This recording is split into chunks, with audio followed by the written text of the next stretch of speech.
e é bicado. Ele é o mestre do inferno e nós somos o Massacration. Ele quer falar para toda a nação, ouçam, louro que é biscoito. E com essa poesia a gente começa mais um podcast. Tá gravando? Sim. Isso aqui é o mais refinado do heavy metal nacional. É, metal farofa nacional. E acabou de acabar com tudo que eu tinha pensado pra falar de introdução. Porque, Então olá pessoas, meu nome é Josiane. Meu nome é Gabriel. E eu sou Monique. E eu ia falar que nós vamos falar hoje sobre um assunto que eu pensei que nunca iríamos comentar, que é Big Brother Brasil. E aí eu ia falar que somos pessoas que não assistem televisão, que não assistem Big Brother, mas essa música acabou com qualquer tentativa de falar que somos pessoas evoluídas, cultas ou Você sãs. tem que entender que é uma poesia. Então vamos lá. Eu achei que nós não iríamos falar de Big Brother porque não assistimos Big Brother, nenhum de nós, e não era um assunto que estava em pauta na nossa vida. Mas como você, pessoa brasileira, deve saber, é impossível não ter acesso a notícias do Big Brother, porque em todos os lugares tem Big Brother. E o Big Brother 2021 está especialmente assim... Fudido. Tá assim, é uma joia dos Big Brothers, porque tudo quanto é merda que acontece na sociedade está escancarado lá. Então não tem como não falar disso. Talvez isso seja um efeito da falta de saúde mental brasileira que está acontecendo nesse período de pandemia. Mas pelo amor de Deus, o que está acontecendo no Big Brother 2021? Olha, eu só sei que eu vejo nos memes, porque eu não vejo nem os vídeos dos memes.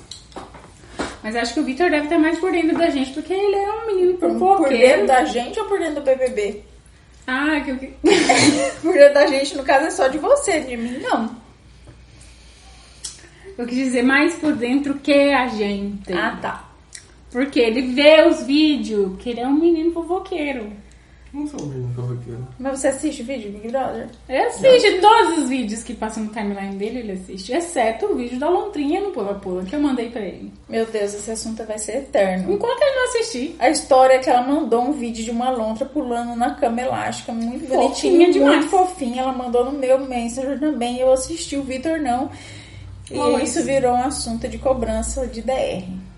Mas então, eu não sei o que tá acontecendo no Big Brother, sinceramente. Não, eu acho que o Big Brother nunca foi um espaço pra sanidade, né? Se você olha o histórico...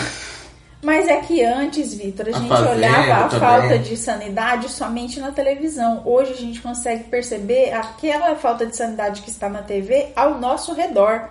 E isso é assustador. Justamente. Uma grande questão por trás da polêmica do Big Brother é que as pessoas estão percebendo naqueles indivíduos ali, né? Os heróis. Nos A participantes. representação de si mesmo, seu reflexo, né? Então, se identificam com aquelas práticas em certa medida. Não que concordem com elas, mas conseguem entender o problema daquelas práticas, já que estão assistindo um terceiro fazendo elas. A questão é que o Big Brother está jogando na nossa cara todas as coisas que estão erradas na sociedade, de forma amplificada. Então é mais ou menos um tapa na cara por minuto. Tipo, toma, você é isso, você é essa pessoa medíocre, chata pra caralho, que julga todo mundo, é isso, você é isso, nós estamos aqui para mostrar, porque tem algumas pessoas lá que elas foram com o intuito de mostrar o que há de errado na humanidade, e estão assim, nota 100, clap, porque estão perfeitas nisso. Elas estão conseguindo muito. E a gente chegou nesse assunto porque o Vitor levantou a questão de Lucas, que saiu do Big Brother porque não aguentou Ele o quis bullying sair, e a né? tortura psicológica que estava acontecendo lá. E quando ele chegou aqui fora, ele tinha virado um herói. E as pessoas fizeram uma vaquinha para arrecadar 1,5 milhão de prêmio que ele não recebeu no Big Brother. Enquanto a população segue sem emprego, não sabendo como é que vai comprar um pacote de arroz que está custando R$20. A questão aí é de prioridades, não é mesmo? Eu acho que essa questão do Lucas, ela demonstra uma espécie de empatia seletiva, sabe? Empatia seletiva. Não que, tipo assim, óbvio que a gente não tem como ajudar todo mundo, né? Sim. Tem limitações daí. Não tem como eu dar R$5 pra toda pessoa que eu vejo na rua que precisa de dinheiro, porque vai me faltar dinheiro no final do mês. Mas a mobilização em torno de uma coisa como essa é o que é, principalmente no cenário que a gente vive hoje, de um país que está em crise, que tem, se eu não me engano, 14 milhões de desempregados, algo em torno disso, né? Que está sofrendo uma recessão econômica muito grande, que está passando por um governo que ataca vários dos mecanismos de garantias de direitos sociais na sociedade, né? E as pessoas estão preocupadas com o Lucas que saiu do Big Brother. Não que o problema do Lucas no Big Brother não seja chocante, porque demonstra outros problemas em relação ao que é uma espécie de mercadorização do discurso da identidade, né? Por exemplo, as pessoas que estão ali... O que é chocante, por exemplo, nas ações da Carol Conká ou da Lumena, é que eles venderam, né, durante todo esse tempo um discurso da empatia, né, do politicamente correto, do empoderamento, da minoria. Sim, e eles praticaram coisas que são diametralmente opostas ao seu discurso. Hipocrisia pura. E É um diamante, é assim, uma pedra lapidada da burrice. Nenhuma inteligência passou por ali. eu acho que é porque o ser humano, e isso tem a ver com a dinâmica das redes sociais também, né? O Instagram, ele vende uma imagem das pessoas, é uma mercadorização da vida cotidiana. Então, as pessoas dizem o que dizem na internet, principalmente desse nicho, para que as outras pessoas olhem e falem: nossa, é isso aí, que pessoa legal você é, que bonito. Quero ser essa pessoa. Você vende o melhor de você nos momentos que você tem melhores da sua vida. Acho que é por isso que eu não tenho muito seguidor, porque eu sou o tipo de pessoa que, tipo... Olha, cara, tá uma merda a minha vida hoje, hein? Ó, tô cansada, não consegui fazer nada. Olha só, tô jogada aqui na minha cama porque tô com dor. Eu sou essa pessoa. Talvez porque eu não tenho momentos felizes pra mostrar. Eu não tenho vergonha de mostrar quando eu tô lascada, que é o normal da minha vida. Tô lascada mesmo. E daí? Todo mundo tá, vocês só estão fingindo que não. E essa questão da vaquinha, eu acho... Eu entendo que o que ele passou no Big Brother foi uma coisa, assim, absurda. Eu não assisti o Big Brother e ainda assim eu vi os comentários e eu achei chocante a forma como ele foi tratado. Aquele dia que a Carol, filha da puta, Conká, falou pra ele que ele não podia comer, que ele tinha que esperar ela sair da mesa pra ele comer, porque ela não queria estar perto dele e não queria ouvir a voz dele. E ele saiu da cozinha sem comer e foi chorar no quarto. Eu achei, assim, uma coisa absurda. Porque se fosse eu que estivesse lá... É claro que, assim, eu falo se fosse eu, porque é o que eu acho que eu faria. Eu não sei porque não estou na situação. Mas eu acredito que se eu estivesse nessa situação, eu falo: filha, você não quer me ouvir? Sai daqui. Eu vou sentar e vou comer. É você que está incomodada, então você sai. Se estiver muito incomodada, sai da casa. Vai lá na sua casa, que lá na sua casa você pode comer sem eu estar por perto. Mas não foi o que aconteceu. Então, tudo isso realmente é muito problemático. A atitude dela é ridícula e é, assim, agressiva de várias formas, está errada em vários níveis. Mas eu não acredito que isso justifique uma vaquinha para juntar R$1,5 milhão para o Lucas. Do mesmo jeito que eu achei um absurdo quando foi feita uma vaquinha para tirar a tatuagem daquele cara que foi tatuado, né, que era um ladrão. Tava certo a atitude de tatuar a testa dele? Não tava. Mas as pessoas se mobilizaram em torno dessa situação para que ele recebesse dinheiro para tirar aquilo. E uma pessoa que trabalha com remoção de tatuagem a laser ofereceu isso gratuitamente. E aí, quando eu precisei de fazer uma vaquinha para tatuagem... Tatuagem não. Não foi para tatuagem. Para lente intraocular para correção da minha catarata, porque estava ficando cega, eu consegui arrecadar um total de R$0. Quando eu tentei fazer uma vaquinha para minha mãe fazer a bariátrica, porque ela precisa fazer a bariátrica para poder colocar uma prótese na perna, porque ela está sem fêmur, eu arrecadei um total de R$0. Que droga de solidariedade é essa que está acontecendo no Brasil? É o que o Victor falou, empatia seletiva. Não, eu perdi totalmente a fé na solidariedade alheia. Porque eu vejo as pessoas super solidárias no Teleton, arrecadando milhões de reais. Bosta, cara. É 30 mil uma cirurgia de bariátrica, eu não consegui. Era 11 mil as lentes, eu não consegui R$1. O que tá acontecendo? Quando eu tinha leucemia, eu ainda até consegui dinheiro, mas não foi pela vaquinha, foi algumas pessoas que eu conheci que fizeram algumas mobilizações e a gente que fez, né, ações de vender, de basicamente implorar dinheiro para poder ir fazer o transplante, e eu recebi algumas doações, inclusive de pessoas que eu não esperava que fizessem doações. Foi um pouco surpreendente, então não posso dizer que nunca recebi ajuda. Recebi ajuda sim, em algum momento, mas não é sempre. E tem algumas causas que eu acredito que não são válidas. Como, por exemplo, essa pessoa que foi tatuada porque era um ladrão. São duas coisas erradas. Ele recebeu a remoção gratuita e ainda assim as pessoas estavam se condoendo da situação dele e dando dinheiro para ele, que era um ladrão. É o reflexo do nosso voto, né? Yes. Acabei de pensar nisso, meu Deus, é verdade. Sim. Meu Deus, o que aconteceu com as pessoas? Vitor, explique-nos, por favor. Então, lembrando que eu acho que a questão aqui não é defender a prática de você tatuar pessoas. Não, ninguém tá defendendo que é certo fazer tatuar. exercício, Achei errado. A questão aqui é justamente o que mobiliza as pessoas, né? Voltando à questão lá da Carol Conká, que você disse que ela expulsou o Lucas, né, no momento da refeição e tudo mais.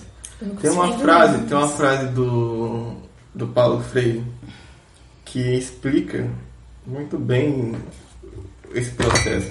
Ele diz que quando a educação não é libertadora, o sonho do oprimido é se tornar o opressor. Então, a Carol Conká, e isso tem a ver com a questão da ideia do empoderamento, ela acessou uma posição social de poder por conta do trabalho dela, e a gente não está discutindo isso aqui, né? Não. Ela alcançou um lugar de poder dentro do cenário da produção artística, principalmente do rap, do hip hop nacional, do funk também, no nível que ela é super respeitada. Ela estabelece uma relação de poder que é diferente com os outros participantes da casa, inclusive o Lucas. E por ela estar nessa posição, ela se acha no direito de fazer o que ela faz, que é oprimir os outros quando eles fazem coisas que a desagradam. Pois é, o discurso dela é de tipo, vamos acabar com a filha da putice sendo uma pessoa filha da puta. Como assim? Justamente, e assim, a questão aqui não é também colocar o Lucas como a vítima, porque o motivo das pessoas terem ficado putas com o Lucas na casa foi justificado. Eu não sei. Ele meteu o louco lá, brigou com todo mundo. Porque tava bêbado, causou uma série de desconfortos com todo mundo que tava ali na casa, né? Mas ele foi cancelado ao vivo e a cores. Pessoalmente, ele foi cancelado pessoalmente. Uma coisa que acontece na internet foi jogada na cara das pessoas. Como assim? Olha, é isso que eu faço na internet quando eu cancelo as pessoas? Eu sou essa pessoa podre que eu estou vendo? oh meu Deus, não podemos cancelar pessoas. E aí chegamos no ponto de cancelar o cancelamento. Porque as pessoas viram que, nossa, como isso é horrível, não vamos fazer isso, por quê? E aí aconteceu um reconhecimento que eu achei até inteligente. Como o cancelamento não ajuda no crescimento de ninguém e, consequentemente, não ajuda no crescimento da sociedade. Óbvio que não. Para ajudar a si mesmo. E aí, não vamos cancelar mais. Mas eu tenho um problema contra isso também, que eu não acho que seja um cancelamento. A Carol Conká não é uma pessoa, ela é uma marca. Ela é uma artista, ela é uma marca que é consumida. E quando a gente vai para essa questão de que a gente não deve apoiar marcas que apoiam racismo, trabalho escravo, falta de sustentabilidade, não ter diversidade, não é um cancelamento, é um posicionamento. Eu não consumo, por exemplo, pessoas que usam maquiagem. Eu não consumo produtos que são testados em animais. Eu não estou cancelando essas empresas. Eu estou não utilizando os produtos delas porque eu não concordo com as atitudes que ela faz. Então, no caso da Carol Conká, eu não acho que é um cancelamento quando uma pessoa fala assim, vou deixar de seguir. Eu acho que ela só está seguindo os princípios de não apoiar uma marca que não é legal de várias formas. Não é cancelamento isso. Então, eu acho que, assim, no caso de seguir nas redes sociais, talvez seja porque, assim, o que é o cancelamento? Cancelamento é você isolar a pessoa daquele grupo. Que nem, vamos pensar lá no que a Carol Conká fez quando o Lucas deu lá o surto dele, né? Ela pegou e expulsou ele do espaço de convívio, né? Ali da cozinha, porque ela não queria ouvir o Lucas falar, não queria se comunicar com o Lucas. Então, o cancelamento é isso, você expulsar a pessoa do círculo de socialização. Entendeu? Como uma forma de punição. Se ela não apresentar a conduta e as características que te agradam. Entendeu? A questão é que isso não resolve nada. Quando você expulsa uma pessoa de um espaço de convívio, quando você rompe com ela o processo de diálogo, você dissolve, inclusive, o conflito, porque o conflito ele necessita do espaço de diálogo, né? Do espaço de troca. Então, vamos pegar lá o caso do Lucas. O Lucas, ele teve uma conduta errada, mas ele conversou com as pessoas depois no outro dia, que ele parou para pensar e tal. Conversou com o Projota, inclusive, e que depois começou a fazer a mesma coisa que a Carol Conká tá fazendo com o Lucas, né? Dinâmica de grupo. Mas o Lucas, ele teve essa autocrítica de analisar a sua ação e perceber que estava errado. A Carol Conká e outras pessoas, tipo no Mena, eles se acham os paladinos da justiça social. Exato. Então eles não. Todos os outros estão errados. Todos os outros que não falam dentro da minha cartilha ideológica têm que ser calados. Entendeu? Gente, a Lumena cancelou a guria porque era fofa. Achou que ela estava abusando do privilégio de ser fofa. O que privilégio é esse? Também não sei não. Privilégio de ser fofa. Capaz. O que é isso?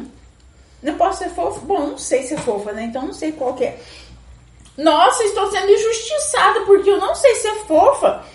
E a outra pessoa que é fofa está tendo direitos que eu não tenho. Não sei que direito. Meu Deus, é ridículo quando a gente fala isso em voz alta, não é? Óbvio, em voz baixa também. Não, quando a gente tem uma capacidade de justificar os nossos pensamentos ridículos pela racionalização. Mas quando a gente fala em voz alta falando de outra pessoa, é igual a gente ver aquela pessoa com um chapeuzinho de alumínio na cabeça. É ridículo. Sim. Mas quando sou eu, não é ridículo, porque... E aí, 1000 razões, né? inclusive validadas pelas vozes da minha cabeça. Eu acho que assim, a gente não deve cancelar a Carol Conká e os outros artistas. A gente deve esperar que eles saiam da casa e eles assistam os próprios vídeos, porque eles vão fazer isso. Óbvio. E eles percebam... Nossa, mas aí você tá acreditando na humanidade. Não, isso vai acontecer. Todas as vezes é isso. Isso vai acontecer. Eles vão sair, vão olhar aquilo Eles vão achar que eles são artistas. com a crítica das outras pessoas, eles vão fazer autocrítica. Entendeu? Não acho. Eu não acredito. Acho que sim. Eu não acredito que eles vão fazer autocrítica. Eu acredito que eles vão tentar se corrigir assim, pra se manter no poder onde eles na pode posição de acontecer, poder. mas assim... Mas eles não vão falar assim, nossa, eu estava errado. Vai falar, nossa, você estava errado porque você não acreditou na minha luta. Razão. Você está errado. Eu sou melhor. Não. E aí vão pedir uma desculpa falsa e fazer um discurso de, talvez eu tenha falado de uma forma errada, mas eu estava certa. Eu não acho que é, sabe por quê? Porque do mesmo modo que as pessoas que participavam, por exemplo, essa coisa do BBB trouxe à tona a discussão sobre o identitarismo dentro das esquerdas. Né? As pessoas que participam das práticas identitaristas, onde se inclui, né, esses instrumentos de luta, entre aspas, né, identitaristas, dentre eles o cancelamento, né? A coisa da representatividade, do empoderamento, que são conceitos que são utilizados, né, como formas de luta. Aí eles começaram a pensar, peraí, eu acho que a gente tem que repensar o identitarismo, tem que repensar o cancelamento. Então, as pessoas que praticam isso na internet pararam para pensar sobre isso, olhando eles. Acho que da mesma forma, quando eles saírem, eles vão perceber, porque eles não têm como... Caminhão passando na rua.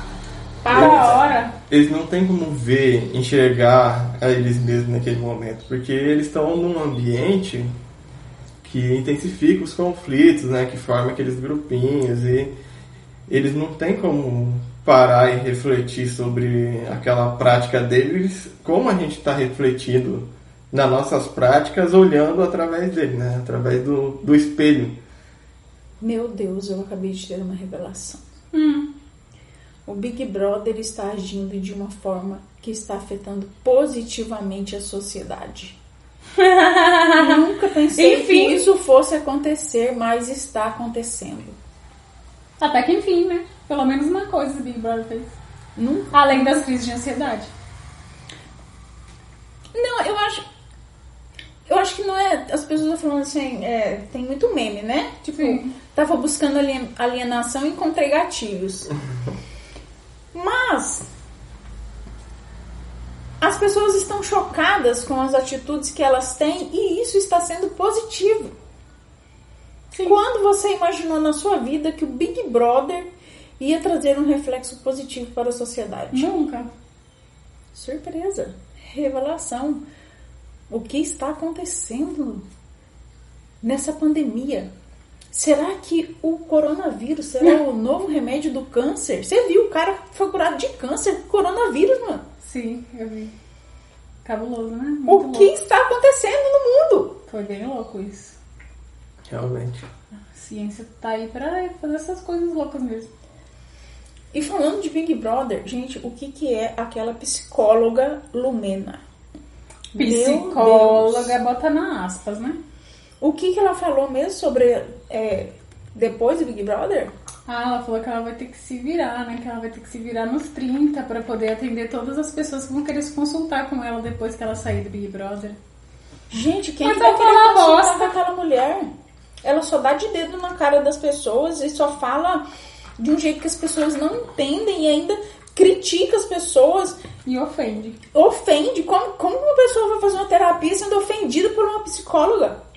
Mas no caso da terapia, ela não é Lumena a pessoa, né? Ela é Lumena psicóloga. Será? Mas olha, sinceramente, depois de ver ela na televisão desse jeito, nunca iria ver a psicóloga. Ia fazer questão de não ver a psicóloga. Mas ela Porque ela é uma pessoa ruim. Mas ela não age assim, ela não se coloca como posições pessoais lá. ela se coloca como uma pessoa que sabe, como uma pessoa que tem esse estudo científico. Ela se coloca na posição de psicóloga para analisar os outros. Exatamente. Ela se coloca nessa posição. Exato. Ela não está lá se mostrando como uma pessoa normal. Ela acredita que ela está sendo uma pessoa profissional, evoluída, capaz de analisar o que está acontecendo, entender e emitir um diagnóstico que geralmente é ofensivo para outra pessoa. Eu não quero essa psicóloga. Eu já tenho uma dificuldade tremenda em ter que fazer terapia. Se a psicóloga olhar para mim com aquela cara que ela olha, meter o dedo na minha cara, pode me internar depois. Porque... ali ela pode estar usando da falácia de apelo à autoridade, mas ela não está sendo uma psicóloga ali. Não. Ela está sendo alumena.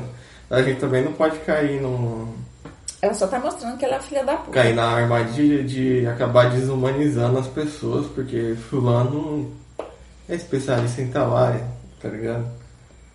Uau, fulano é médico, mas ele fuma. Fulano é médico, mas ele enche a cara da pessoa. Pessoa nutricionista e é gorda. Fulano é um a ser pessoa humano. fez ADM...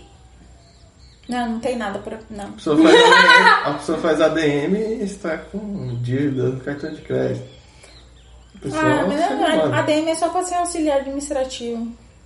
Eu fiz ADM, tá? Eu posso falar. Tô no meu lugar de fala, dá licença. Ah, meu Deus. Agora fala que quando você não sabe o que você vai estudar, você faz ADM. Vai trabalhar no Não sabe o que você quer da vida. Muito, fala muito. E tem muita gente mesmo que só faz ADM porque, tipo... Que deu pra passar. Foi o que deu pra passar. Verdade. Eu acho que tem uma coisa muito positiva nessa reflexão sobre a coisa do identitarismo. Principalmente do identitarismo na esquerda, porque o identitarismo na direita não é uma contradição, porque ele é uma ideologia liberal. Então ela é o identitarismo é uma ideologia de direita. Ela é próxima das características? É porque assim, o identitarismo ele surge nos Estados Unidos, né? Então ele é uma prática de organização dos grupos da prática política que está calcado nessas identidades e na fragmentação das identidades, né? É como se você individualizasse em certo nível as questões políticas, entendeu? Cada grupo passa a lutar, cada grupo oprimido, não que seja errado, né? Para ampliação dos seus direitos dentro daquelas similaridades de opressão, né, dentro do grupo que eles sofrem em comum. Isso é normal em qualquer prática política, mas no caso do identitarismo, você vai resumindo a luta àquele grupo, àquela pauta, entendeu? Então, você para de tomar os problemas como os problemas da sociedade e começa a tomar os problemas como os problemas do grupo específico, entendeu? Tá, eu entendi, mas isso não funciona, porque a sociedade tem que funcionar para todo mundo. Então, para resolver o problema do meu grupo, por exemplo, eu não posso... não, eu quero que faça desse jeito, porque aí resolve. Mas aí eu não estou levando em consideração as necessidades do outro grupo, que precisa ser equilibrada com a minha. Não, e na verdade vai até além disso. A gente tem que pensar que o problema do outro grupo me afeta também. Sim. Tem um exemplo que eu vi, um filósofo brasileiro, que o nome dele é Paulo Girardelli. Não sei se eu pronunciei corretamente o nome. Ele falou num vídeo recente sobre isso, falando que quando a gente olha, por exemplo, para a favela é um problema tanto do favelado quanto do não favelado. É um problema nosso, da sociedade brasileira, porque ela causa problemas não só para quem vive ali, que tem os problemas mais graves, né, mais imediatos, mas também para quem mora num condomínio, né? Porque essas distorções, essas desigualdades sociais, elas geram uma série de conflitos e de problemas subsequentes, como a violência, né? Como Não sei outros exemplos, agora eu vou fugir dos outros exemplos. Mas eles têm uma série de desmembramentos, né? Inclusive na questão da produção econômica, quando você tem desigualdade, você tem menos complexificação da economia, você tem menos riqueza sendo gerada por conta da desigualdade, você tem... Agora eu não sei o que está acontecendo, tá fugindo os exemplos da cabeça. Enfim, voltando... Volta, deixa o exemplo lá. Voltando ao centro da questão. O identitarismo ele faz com que os problemas eles sejam do grupo e não da sociedade, né? Uhum. E isso causa distorções dentro do sistema político, porque você não consegue, de fato, criar mecanismos que solucionem o problema. Você vai criando pequenos dispositivos que vão adiando o conflito e adiando a solução definitiva do problema. Então, quando a gente olha, por exemplo, vamos lá para... Como a gente está falando de esquerda, porque é um problema da esquerda, né? Vamos lá para a teoria marxista. O que tem que deixar claro aqui também é que o identitarismo não tem nada a ver com luta de identidade. São coisas diferentes. Exatamente. A identidade não é o identitarismo. O identitarismo é a ferramenta ideológica que a gente usa para a luta das causas, das pautas das minorias. A identidade é um fenômeno cultural humano. Qualquer pessoa tem alguma identidade, né? Ela se sente incluída em algum grupo. Então, a identidade é o que a pessoa é. Existe tanta identidade.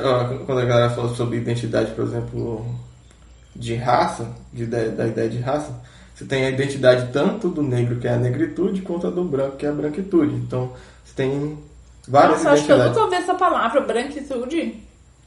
Então, vamos voltar lá para a questão. Sim, por que é um problema para a esquerda? Só queria deixar explicado porque, né? Senão depois vem entrando como...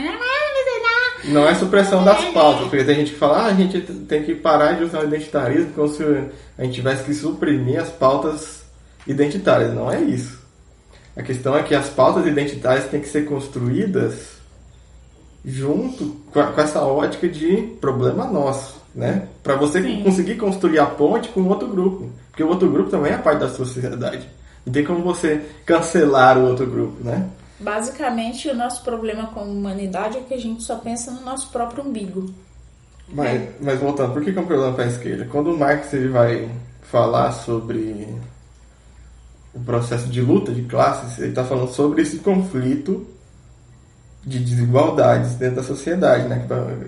Que vão formar essas classes. E as classes são produzidas e elas são operacionalizadas através de outros sistemas ideológicos, que a maioria deles é predecessor ao próprio capitalismo, que são, por exemplo, o racismo, né? Outro sistema de opressão, a misoginia, LGBTfobia, são sistemas de opressão dos quais o capitalismo ele lança a mão para criar essas fragmentações dentro da sociedade, essas classes. Então, o Marx ele fala, quando ele vai falar sobre o proletariado, por que ele elege o proletariado como uma classe revolucionária? Porque o proletariado ele tem uma característica, ele vai falar sobre as misérias universais. Porque o proletariado... As misérias universais chegam a dar uma depressão, ele né? sofre coisas que são comuns dentro da sociedade, entendeu? Porque ele é uma classe que é expropriada das condições de vivência em certo nível, né? O trabalhador ele recebe o mínimo para se manter vivo e continuar trabalhando. Sim. Uma classe expropriada. Então ele vai falar que por conta dessa característica do proletariado de ter uma miséria universal, dessa universalidade, ele conseguiria então romper com esse sistema e diluir todas as classes, acabar com todas as classes.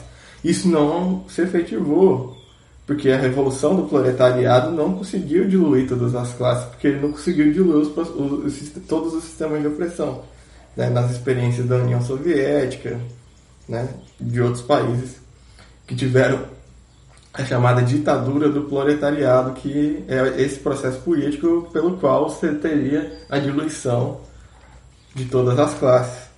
Então, a gente, para não ser marxista ortodoxo, né, a gente não está dizendo que é isso que a gente tem que almejar, né, no sentido de supressão das outras pautas. Né? A gente tem que só pensar só na pauta das misérias universais. Não é isso, não é ser genérico. Mas a gente precisa construir, enquanto esquerda, um nicho de pautas que sejam comuns a todos esses grupos para a gente conseguir construir um projeto onde essas pautas individuais sejam incluídas, porque elas são problemas nossos, entendeu? Essa que é a questão. E via identitarismo, isso não acontece. Porque o identitarismo está ligado ao liberalismo, onde os direitos individuais prevalecem sobre os direitos sociais. Então, os problemas meus prevalecem sobre os problemas nossos. Por isso a gente tem a fragmentação dessas pautas.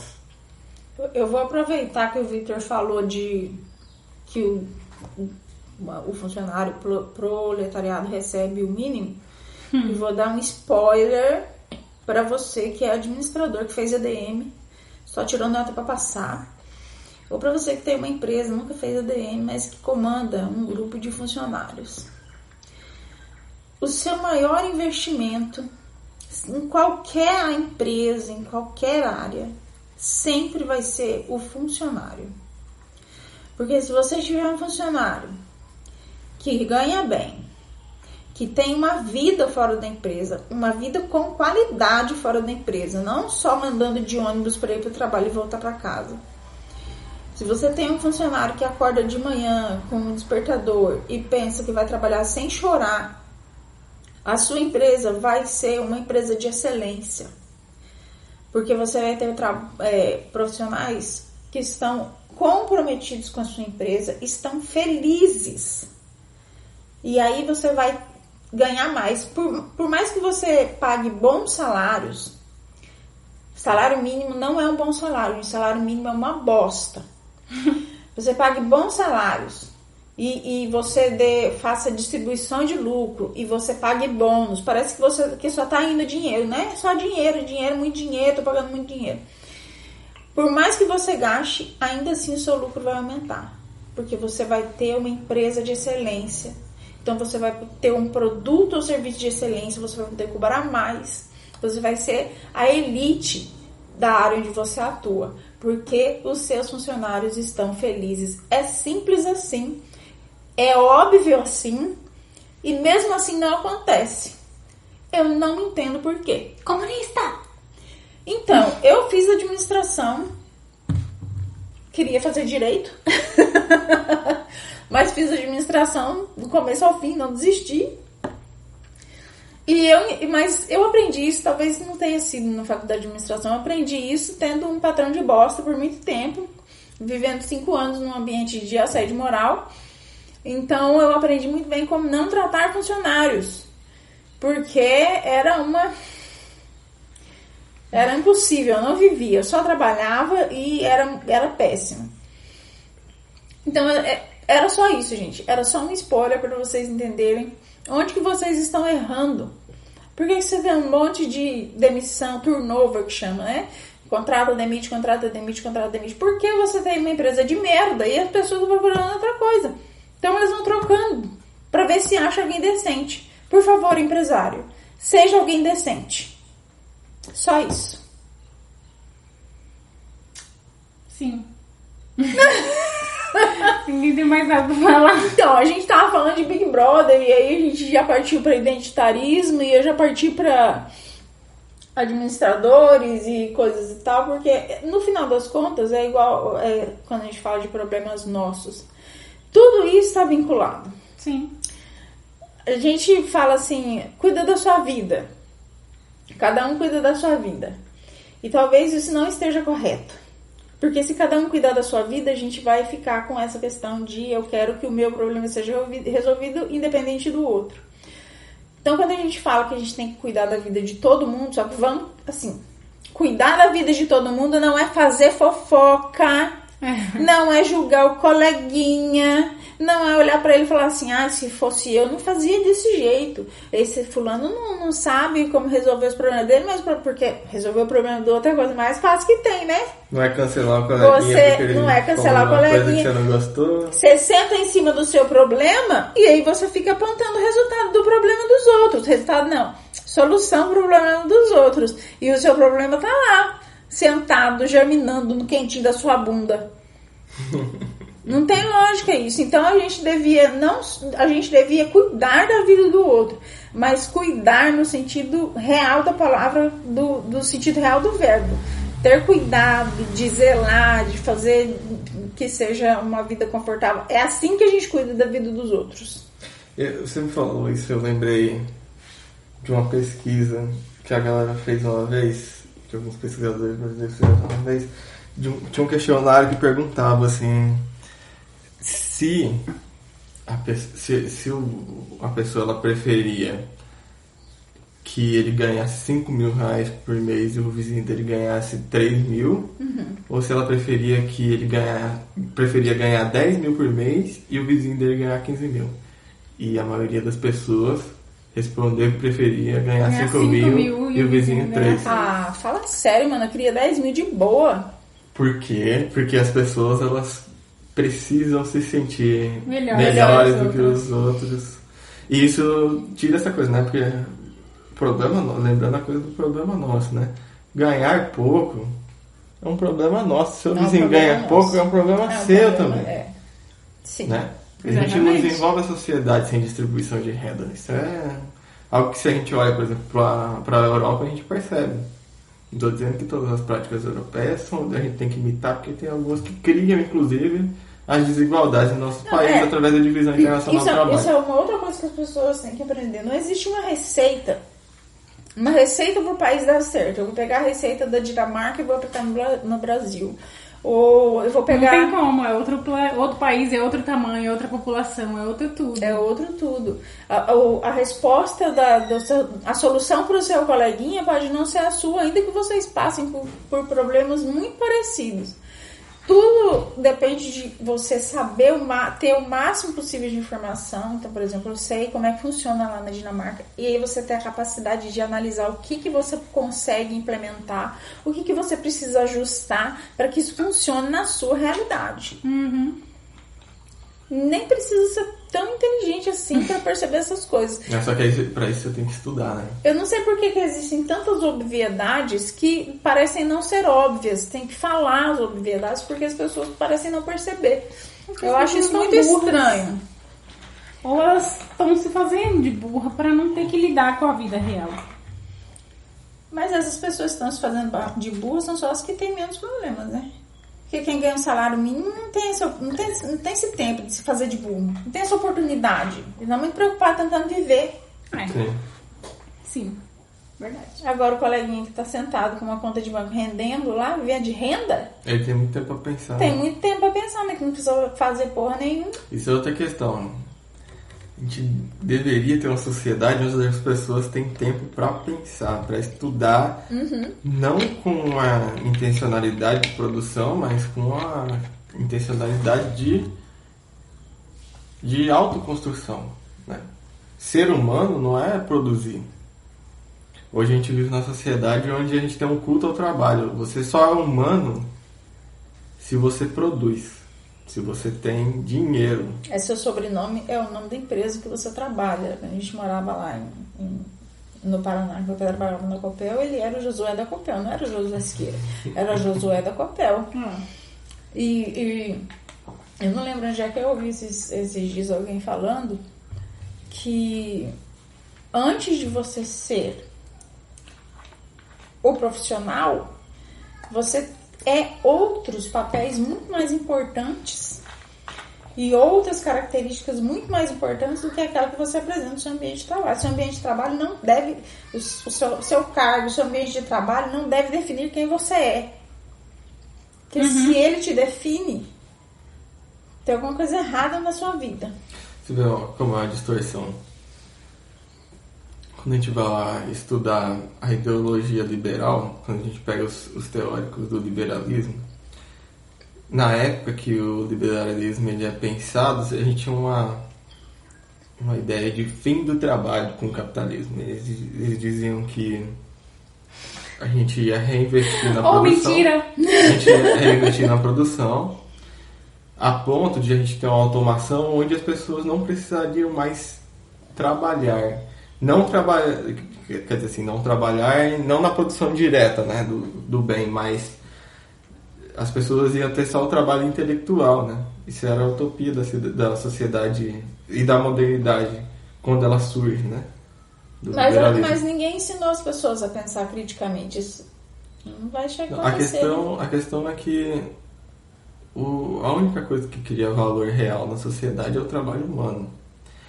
Mas assim, a gente não necessariamente precisaria, se a gente for pensar assim dentro dessa ótica, né? A gente investiu durante, sei lá, um século no aprimoramento dos processos de produção. A gente está hoje num nível de automação tão alto que a gente tem uma epidemia de desemprego no planeta, né? O problema do desemprego em massa não é só um problema que a gente está vivenciando no Brasil, é um problema que a gente está vivenciando na Europa, nos Estados Unidos, nos países, no centro do capitalismo.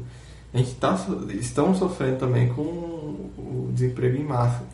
Só que lá, como são países ricos, eles criam renda mínima, eles criam dispositivos para que as pessoas continuem consumindo, né, e continuem vivendo ali dentro daquele sistema social. E a renda mínima não é R$600 por mês, né? Sim. Porque R$600 por mês não dá para fazer nada.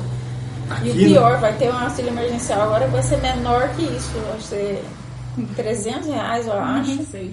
E eu acho que é só para quem é do Bolsa Família. Aqui no Brasil e nos países subdesenvolvidos que a gente tem uma política de abandono, né, das pessoas. A gente está numa crise de desemprego, a nossa mão de obra está valendo quase nada, a inflação está crescendo e ninguém faz nada, deixa a economia rolar e o povo morrer, é isso aí mesmo, né? Isso é a política que não só acontece no Brasil, mas como em todos os países desenvolvidos, porque está associada à distribuição do trabalho internacionalmente, né, de forma desigual também. Então, eu acho que dentro do contexto tecnológico que a gente vive hoje, as pessoas não precisariam trabalhar, por exemplo, 8 horas por dia. Pelo amor de Deus, não. Não sobra As pessoas tempo pra nada. poderiam trabalhar tranquilamente 6 horas por dia e ter o resto do dia livre para desenvolver alguma atividade que quisesse, alguma coisa que... Para viver, no caso, pra viver, né? Para ser humano, né? O trabalho, ele é uma fração da vida humana, ele não é o sentido da vida humana. Exatamente. A nossa sociedade atualmente, ela fez com que, através de uma moralidade, né, construída, esse culto ao trabalho, né, a ideia de que o trabalho dignifica o homem, fez com que as pessoas tomassem o trabalho como sentido da vida. E se você não toma o trabalho como sentido da vida, você não merece estar incluído na sociedade. Isso aconteceu no feminismo também, que a mulherada resolveu que queria ter os direitos iguais dos homens e que queria trabalhar. E aí teve todo ter o direito de trabalhar, ter o direito de trabalhar, ter o direito de trabalhar, até que conseguiu o direito de trabalhar. Pode até não ser igualitário ainda, mas tem o direito de trabalhar. Só que chegou um momento em que isso deixou de ser um direito e passou a ser um dever. Se uma mulher opta por casar e ser uma dona de casa e ter filhos, ela vai ser julgada pelo movimento feminista. Apesar do movimento feminista falar que ela pode ser o que ela quiser, ela não pode se realizar sendo somente uma mãe, sendo somente esposa, porque o direito de trabalhar se tornou um dever de trabalhar. Cara, eu não quero trabalhar. E aí? Nem consegue. Aí? Não, eu não consigo, mas quando eu conseguia, eu trabalhava. Mas eu trabalhava... Quer dizer, não é não trabalhar, porque uma pessoa que é uma dona de casa, ela trabalha. Não trabalhar de forma remunerada para outra pessoa, tô falando disso, porque, obviamente, trabalhar em casa tem muita coisa para fazer. Educar uma criança é um dos trabalhos mais difíceis que existe, porque você está formando uma pessoa. E a gente pode ver pela sociedade que a maioria dos pais está falhando nisso, porque pessoas bostas, vide BBB. né? Que foi o que a gente começou a falar. Aquelas pessoas foram educadas por alguém. E a gente pode ver claramente que essa educação falhou. Porque uma pessoa bem educada não age daquela maneira. E bem educada não é de, por favor, obrigado. Bem educada em relação a ter respeito pelas pessoas, ao ser, em relação a ser humano. As pessoas nascem e elas não estão se transformando em humanos, não estão sendo humanos. Porque tem umas atitudes que você olha que até um cachorro fala, pelo amor de Deus, o que está acontecendo aqui? Porra. Tô mentindo? Tem que aprender com os cachorros, a conclusão do podcast de hoje. Exatamente. Sejam mais cachorros. Não sejam gatos, porque eles não deixam passar a mão neles. Não, gato não. Gato é Lumena, porra. O gato ele tá foda-se pro ser humano. Pelo amor de Deus, não faz assim com o gato, porra. Ó, a cara da Goma tá ofendida. Claro. Não, gente, olha, a Carol Conká é um problema sério, essa história de cancelar, de tratar mal a pessoa, porque ela tratou mal a pessoa, inclusive parecia muito meu chefe, que eu tava falando, que é um filho da puta, então, de tratar mal, mas é todo um outro problema, que é diferente do problema da Carol Conká. Ela se apropria das lutas, em causa própria, e ela transforma isso... falando, como diz a minha irmã, palavras que não fazem amiguinhos, ela fala como se ela é a mesma coisa que um texto escrito por um acadêmico. Ela fala e ninguém entende. As pessoas com quem ela está tentando se comunicar não entendem a fala que mas a questão é que ela não está tentando se comunicar, ela está tentando desautorizar os outros. Ah, verdade. Ela não quer que os outros falem. Ela fala de uma maneira que é tipo assim, eu sou superior. Olha só como eu falo. É um vício da academia. É um vício da academia usar palavras difíceis, mas tem um limite também. Você pode usar palavras difíceis. Inclusive, N with A, né? Fala que se você tem grandes ideias, você precisa... I? É porque em inglês o E tem som de I. Anne com E. Netflix também. Sim, essa série é muito boa. Inclusive, devia ter mais Netflix. Netflix para nós. Go on. Se você tem grandes ideias, você precisa de grandes palavras para comunicá-las. Então não é errado você falar de forma culta, você utilizar palavras que existem no dicionário. Mas depende com quem que você está falando. Depende se você está querendo se comunicar ou se você está querendo se colocar num pedestal. Olha como eu sou inteligente, olha como eu sou mais culto, como meu vocabulário é maravilhoso, como você não entende o que eu estou falando. Não é porque eu estou falando da forma errada, é porque você é burro, você é menor que eu. Então, quando você fala com uma pessoa que não entende o assunto, você tem a obrigação, enquanto ser humano... Se você quer se comunicar... Você tem a obrigação de explicar aquilo do jeito que a pessoa entenda. Agora, se você então, você pode usar o termo, você pode falar o conceito. Você fala o conceito, só que aí você explica o conceito para a pessoa entender o que você está falando. Não é só para a pessoa calar a boca. Sim. Você entendeu? Agora, quando você não quer se comunicar, quando você quer se tornar uma pessoa superior a outra com quem você está falando, você quer diminuí-la para que você seja maior, você fala de uma forma que ela não entenda. E aí você usa aquela frase que virou moda, né? Eu sou responsável pelo que eu falo, não sou responsável pelo que você entende. O que é uma grande falácia. Mentira.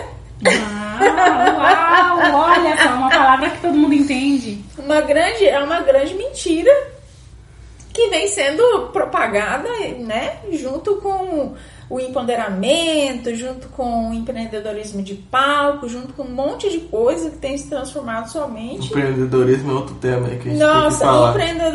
Empreendedorismo de palcos. Vai ter um podcast especialmente sobre isso, porque... A gente tem que acabar com a ideologia do empreendedorismo. Até porque se você... Spoiler, você que está ouvindo isso, que não tem a menor vontade de ser empreendedor, não se preocupe, você está absolutamente certo. Você tem que saber o que você não quer e você não é obrigado a ser um empreendedor. Não mesmo. Talvez você vai se realizar sendo um empregado, um bom empregado, e tá tudo bem. Sim. Não deixe que ninguém fale diferente para você e diminua o que você quer ser. Se você não quer ser empreendedor, não quer trabalhar 24 horas por dia, 7 dias por semana, se preocupar com o salário de outra pessoa, meu Deus, eu também não quero não. Fica à vontade. Se você quiser também, não tem problema. E se você quiser ser um empreendedor, não tem problema. Seja um empreendedor se você conseguir.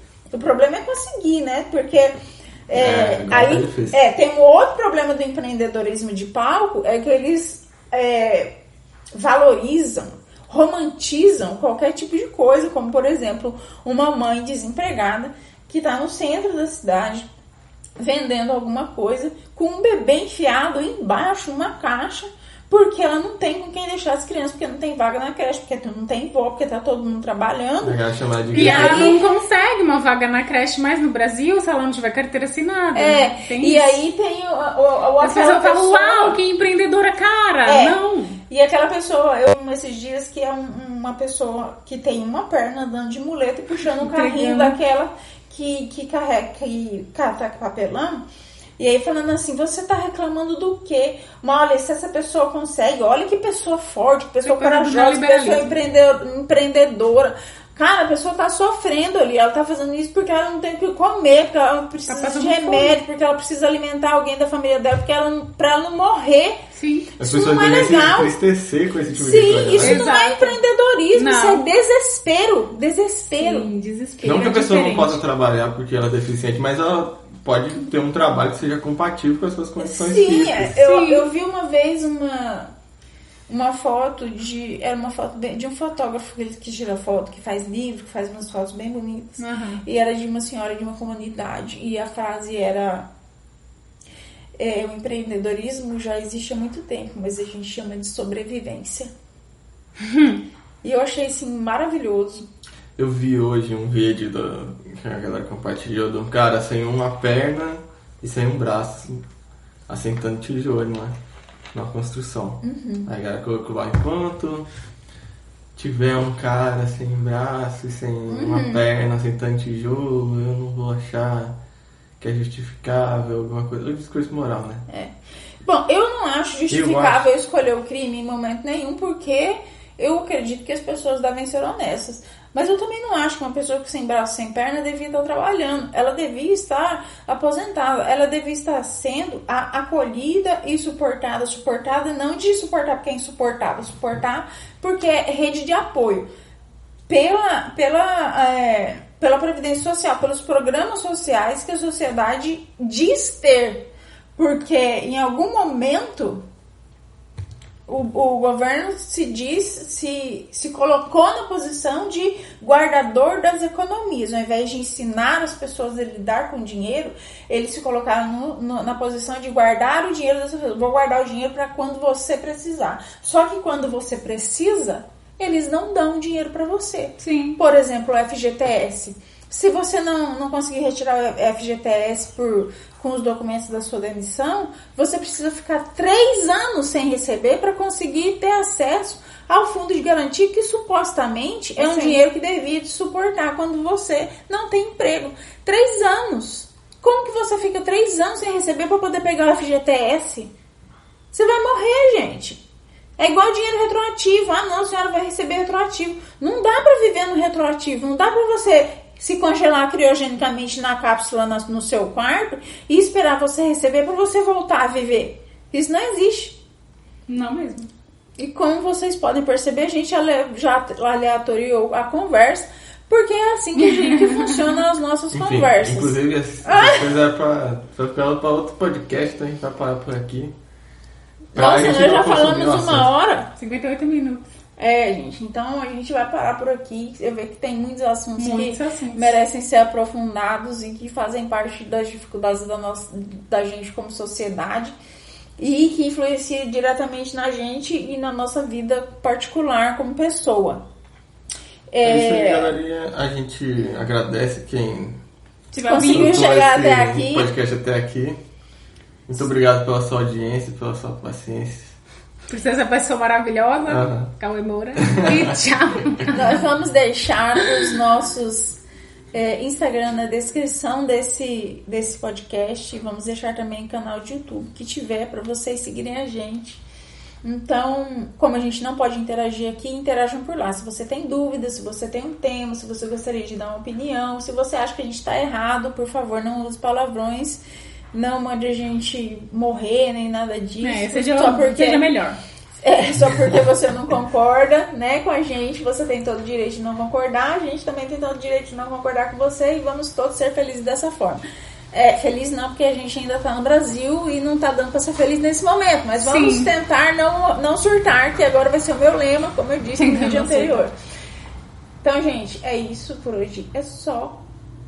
Siga a gente. Dá um biscoito que a gente tá precisando.